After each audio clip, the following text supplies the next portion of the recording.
Can a price tag truly be placed on democracy? Imagine a world where the integrity of an election hinges not on the voice of the people, but on the thickness of wallets.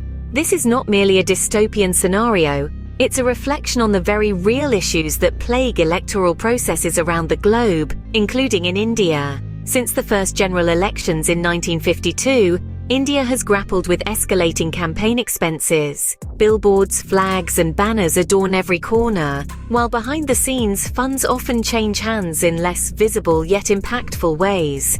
These practices not only raise questions about fairness, but also about the very essence of democratic values. Take, for instance, the case from the 2014 general elections, where spending reportedly skyrocketed to an unprecedented level. Parties and candidates poured vast sums into campaigns, with some estimates suggesting that the total expenditure was close to $5 billion.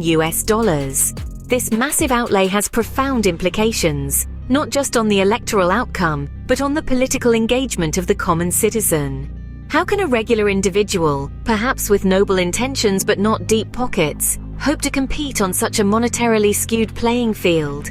Furthermore, the influence of money in elections often translates to voter manipulation. Instances of parties offering cash for votes have been reported, despite stringent laws and regulations. This not only undermines the ethical foundation of the electoral process but also disenfranchises those who are most vulnerable, turning a democratic right into a transaction. The need for reform is evident. The introduction of electoral bonds was a step aimed at cleaning up campaign finances, allowing donations to be made through formal banking channels and supposedly tracing the money back to its source. However, transparency issues remain, as the identities of the donors can be kept anonymous. This opacity can lead to potential misuse and influence from undisclosed sources. In conclusion, controlling election expenses isn't merely a matter of regulatory enforcement.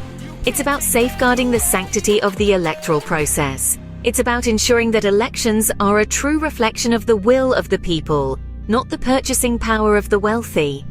As this democratic nation moves forward, it is imperative that measures are taken to curb excessive spending and ensure that all candidates, regardless of their financial backing, stand an equal chance. For democracy to thrive, the voices of all citizens, not just the affluent, must be heard loud and clear.